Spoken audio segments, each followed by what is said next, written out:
So guys, estamos de volta para continuar a nossa aula e agora nós vamos falar dos números irracionais. Aqui nas notas nós podemos perceber que eu escrevi poucas coisas, mas tem um motivo para isso. Os números irracionais são um pouquinho diferentes dos demais números que nós conhecemos.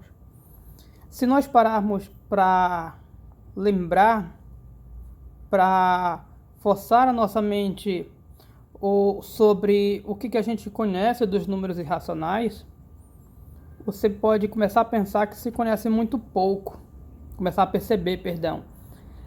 Eu faço a pergunta para você: o que é um número irracional? É uma pergunta que eu tenho feito a muitos alunos, e muitos alunos costumam me responder algo parecido.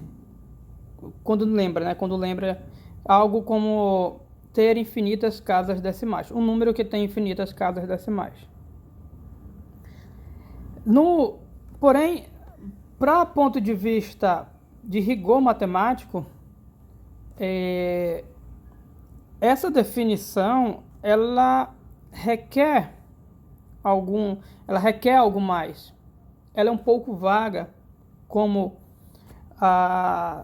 o caso de ter todo número, ele vai ter casas decimais, tem uma representação decimal todo número, porque quando você diz que um número irracional é um número que tem infinitas casas decimais, para ter infinitas, primeiro ele tem que ter casas decimais. E o fato é que nem todo número tem uma representação dessa forma de casas decimais. Tá aí, por exemplo, os números complexos, que é um tanto diferente. Antes de mais nada, tem uma luz aqui atrás.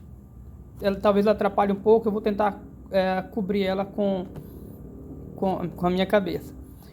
Às vezes eu desligo ela, só que fica escuro aqui, fica estranho. Ainda coloco um abajur ali, mas dá um pouco de trabalho de colocar o abajur. Deixa eu desativar o Wi-Fi para sair as mensagens do WhatsApp. Ok, voltamos. Então, deixar claro que é um número irracional, com os recursos que nós temos na matemática elementar, digamos que é um pouquinho difícil. Nós precisaríamos de mais recursos. Mas, apesar de ser um pouquinho difícil, não é impossível. E eu vou tentar passar a noção para vocês do que é de fato um número irracional. Um outro detalhe, por exemplo, é bem conhecido que raiz quadrada de número 2 é um número racional. Na verdade, essa informação de que raiz quadrada de 2 é um número irracional, não com essas palavras, mas isso já é conhecido desde muito tempo, desde vários séculos antes de Cristo. Depois, ou no futuro, eu comento um pouco mais sobre isso. Vou deixar só para não desviar o foco. Pois bem, então, mas você precisa saber. Sim, e o raiz de 2 é um número, não é um número irracional, isso é conhecido, mas o que garante que raiz quadrada de 2 tem representação decimal, ou seja, tem aquela escrita com casas decimais, e mais, o que garante que tem infinitas casas decimais. É algo desse tipo que nós vamos discutir. Então, para debater isso, a gente tem que entrar e acaba entrando nos números reais. Nós acabamos falando, temos que falar de números reais. Porque, na verdade, um número irracional, ele é um número real que não é racional. Isso é a definição de um número irracional. Só que a maneira que eu estou exibindo os números para vocês, não sei se vocês estão conseguindo me entender, eu estou fazendo uma construção e dizendo exatamente o que é cada tipo de número para vocês. E quando eu faço esse processo, um processo de construção de conceitos e definições, perceba que nesse processo eu ainda não disse o que é um número real. Então, seguindo esse raciocínio lógico, é como se vocês não soubessem ainda o que é um número real, porque nesse raciocínio lógico eu ainda não apresentei isso a vocês. Eu apresentei a vocês o que são os números naturais, o que são os números inteiros, os que são os números racionais, e isso vocês conhecem, porque foi apresentado. Mas desse ponto de vista, fica subentendido que vocês não sabem o que é um número real. que, aliás, se vocês pararem para pensar, com os recursos que vocês têm, acredito que a maioria esteja próximo do segundo período, e realmente, de fato, a maioria não sabe, talvez todos, o que é realmente um número real. Porque se pergunte o que é um número real. O que é um número real é uma pergunta mais difícil do que aparenta. Há uma resposta para essa pergunta, uma resposta bem dada será dada a vocês na disciplina Introdução à Análise. Diga-se de passagem, eu estou com essa disciplina, esse período, aliás, na parte presencial, né? E eu não estou oferecendo agora no ensino remoto, porque eu julguei que eu precisava do contato com os alunos, debate e discussão para apresentar a disciplina. Mas não desviando do foco. Então, deixa eu tentar mostrar a ideia para vocês. A ideia é a seguinte. Há muitos anos, alguns séculos antes de Cristo, eu não lembro ao certo a data, na verdade eu nem sei qual é a data, mas no presente momento a data não vai ser foco para a gente, mas tem em torno de 3 a 5 séculos antes de Cristo. Quando se estudavam os números, conhecia-se os números naturais, eu não sei se já se conhecia os números inteiros, mas eu sei que se conhecia os números racionais. Não era da forma que a gente conhece hoje, como fração, era uma ideia de proporção, era algo bem geométrico.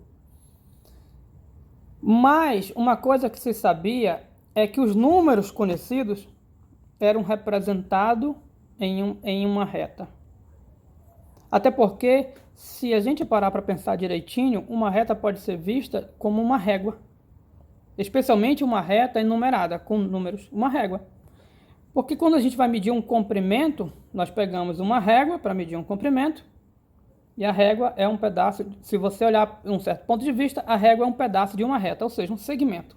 O pedaço de uma reta é um segmento, a reta é um segmento. Está lá um segmento todo enumeradinho, o 1, o 2, o 3. Então a régua, ela tem os números, tudo numa ordem certa, de distância, tudo bem estipulado, estabelecido, a régua.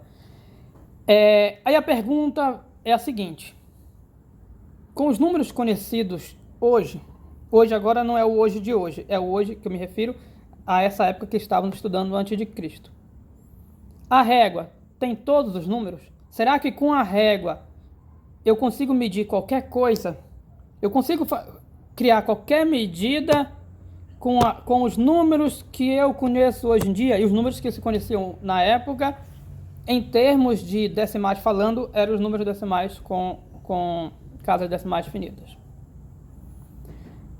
Daí, guys, tem algo curioso. Eu vou colocar aqui para vocês, que é o seguinte. Preste bem atenção nesse argumento.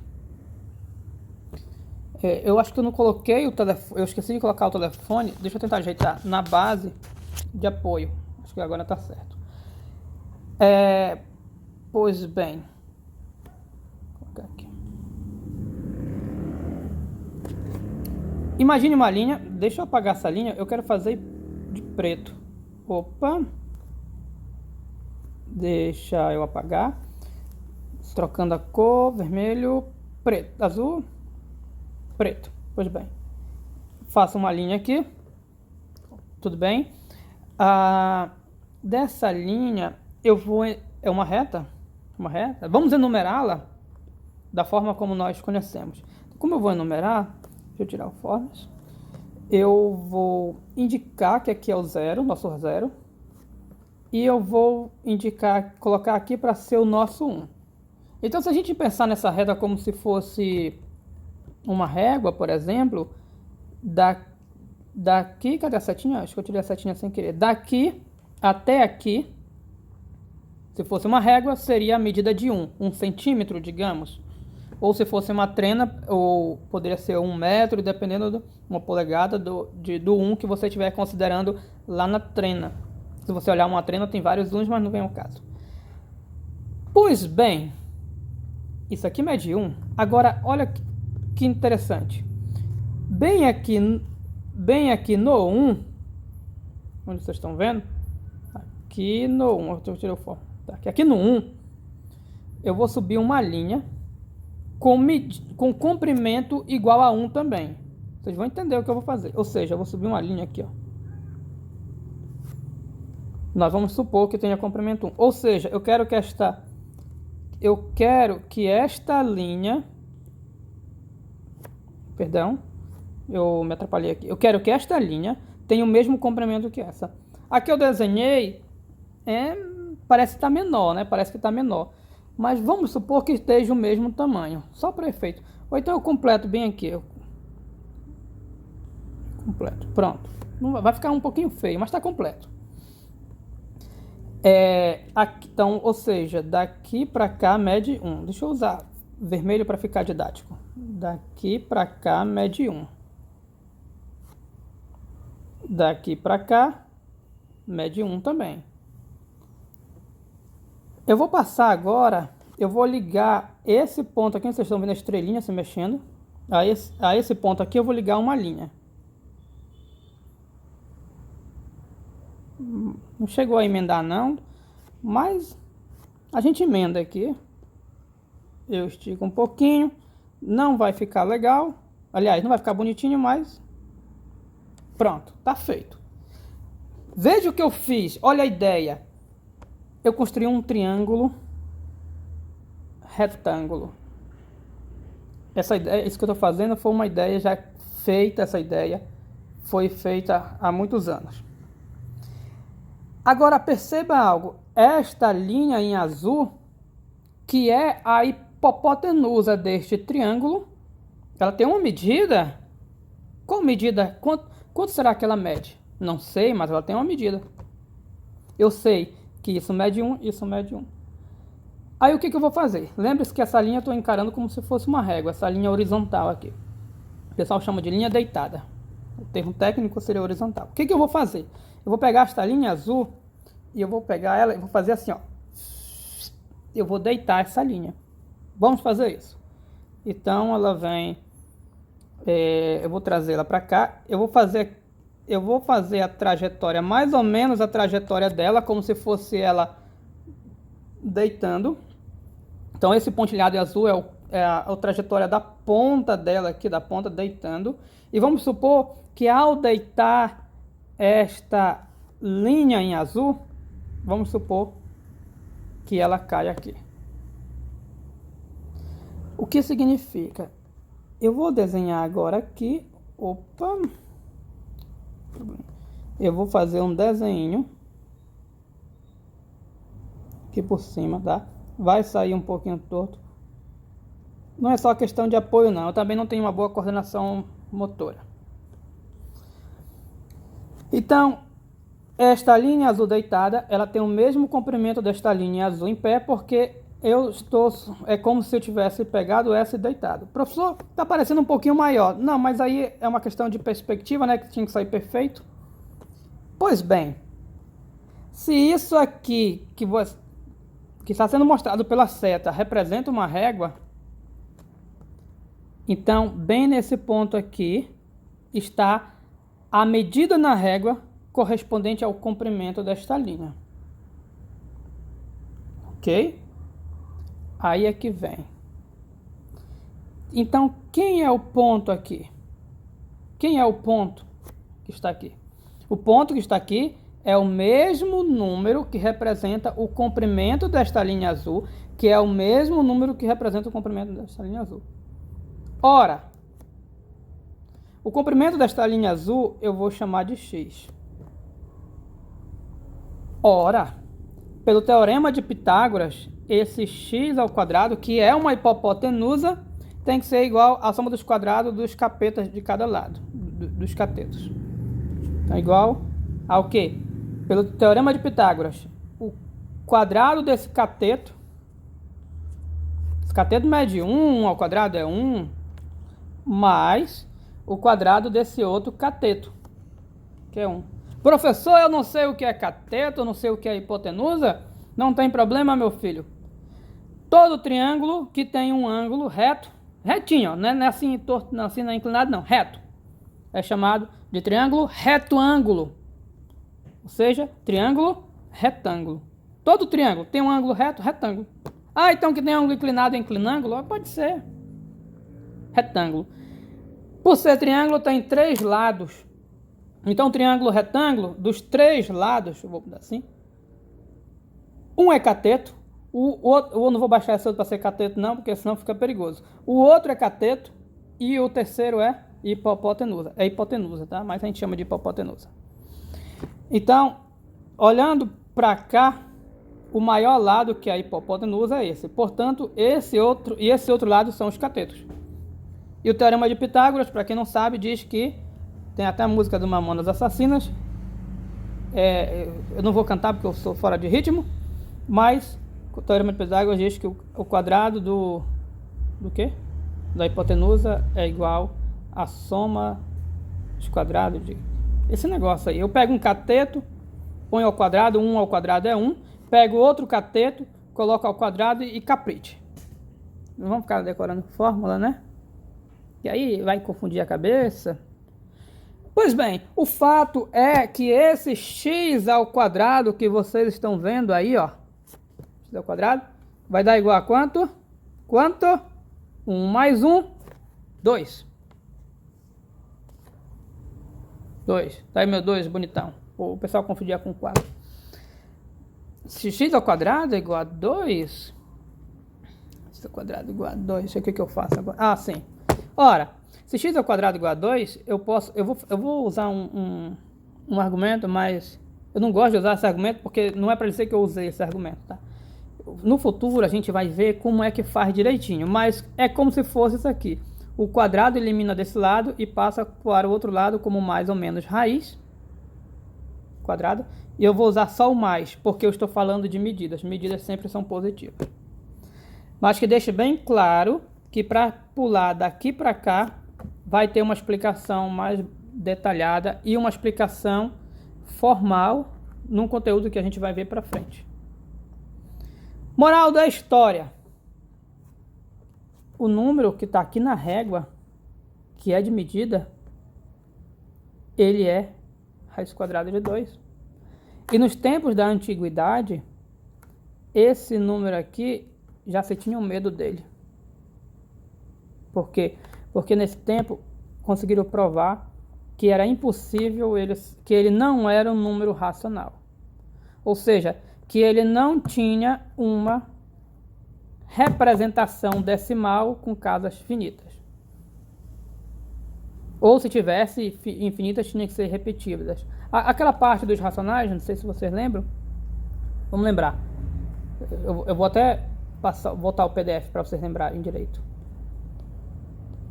Cadê? Tá aqui. Vamos lembrar. Racional é o quê? Inteiro sobre outro inteiro. Na forma decimal, olha aqui, ó. Forma decimal. Racionais tem finitas ou dízimas. Vamos tirar esse rabisco para não ficar feio.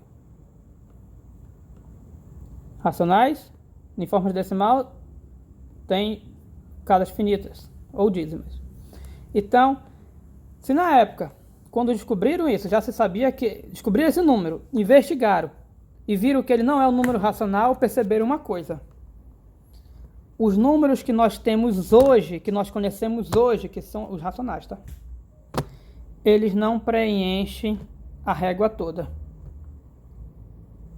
A régua, então, quer dizer que a régua que nós criamos para fazer medida de comprimento, ela tem mais números do que se imagina. Por quê? Nós conhecemos apenas os números racionais. Inteiro sobre inteiro.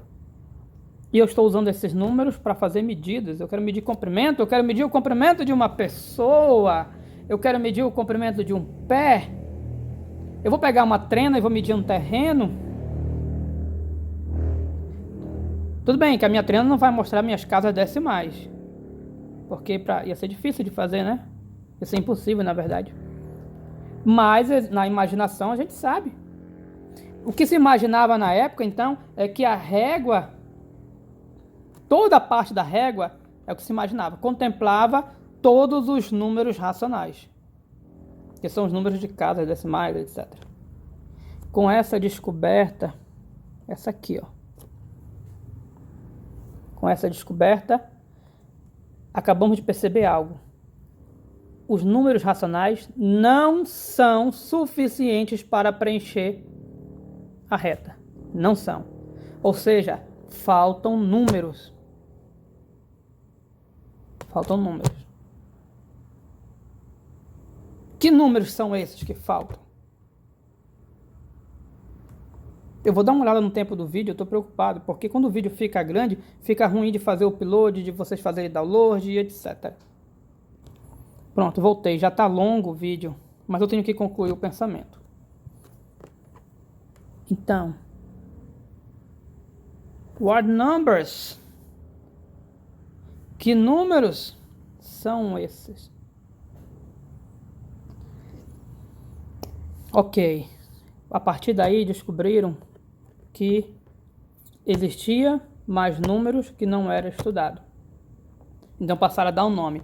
Então, depois de muito tempo, houve os estudos e descobriram que havia uma classe. Conclusão, né? Existe uma classe de números que completam a reta. Os números racionais completam a reta, formando uma classe maior e completa, em que essa classe de números tenha representação na reta toda e qualquer ponto da reta teria parte dessa classe. Ou seja, existe um conjunto maior de números, que descobriram existe um conjunto maior de números, então, para poder completar a reta toda, para que a régua não fique com furos. Para que quando a gente criar qualquer régua, para que nada da régua, qualquer pontinho da régua, nada tivesse de fora, qualquer pontinho da reta fazia parte de algum número. Os números racionais, você completa com esses números, com esses pontos restantes para fechar a régua, esses pontos restantes que são chamados de números irracionais. E todos os números que completam a reta, que fecham a reta, que completam a reta, são os números reais. Ou seja, os números reais são números que você tem representação dele na reta toda. E lá na reta você vai ter os racionais e os que não são racionais. Esses que não são racionais são chamados de irracionais. Por isso que tem a observação aqui, que os números irracionais são os números que completam a reta, ou que completam os números reais. Dos racionais, você completa com uma outra classe. Agora, olha que interessante. Só se conhecia números racionais na época. Descobriram que existe. Descobriram que existem números irracionais, mas não se sabia quem são. E isso é incrível. Porque quando eu apresentei números naturais para vocês, sabem me dizer quem são todos os números naturais. 1, 2, 3, 4, 5, 6, 7, 8, 9, 10 e assim sucessivamente. O resto você não vai conseguir dizer, mas você tem a ideia, a noção de quem são. Quando eu apresentei a vocês os números inteiros, vocês têm a noção de quem são todos os números inteiros. 1, 2, 3, 4 e aí vai, e na parte negativa também. E o zero. Quando eu mostrei a vocês os racionais, vocês têm noção de quem são todos os racionais. Todos os racionais. São 0, um monte de números, 1, um monte de números, 2, um monte de números, todos esses números inteiros, a parte negativa. A gente tem noção de quem são todos. Agora, os irracionais são tanto estranhos. Por quê? Você sabe que existe, você descobriu. Olha, por esse truquezinho a gente descobriu a existência de um. Mas um estudo mais profundo, isso vocês vão ver lá em análise, a gente mostra que existem muitos. Agora o detalhe, nós não sabemos quem são. Números irracionais conhecidos mesmo são muito poucos. E aliás, como eles não possuem uma representação em casas decimais finitas, a maioria dos números racionais e irracionais descobertos recebe um nome. É o caso do π. Eu pergunto a vocês, que número é o π? Aí você me vem, só o π é 3,14. Não, 3,14 é racional. 3,14 é uma aproximação do π. Ah, o π é 3,14, 16 e por aí vai. Por aí vai como? Quem vem depois do 16, da casa decimal 16? E se você me disser, eu vou perguntar quem é a outra, e vou perguntar quem é a outra, e uma hora você não vai saber quem é a outra.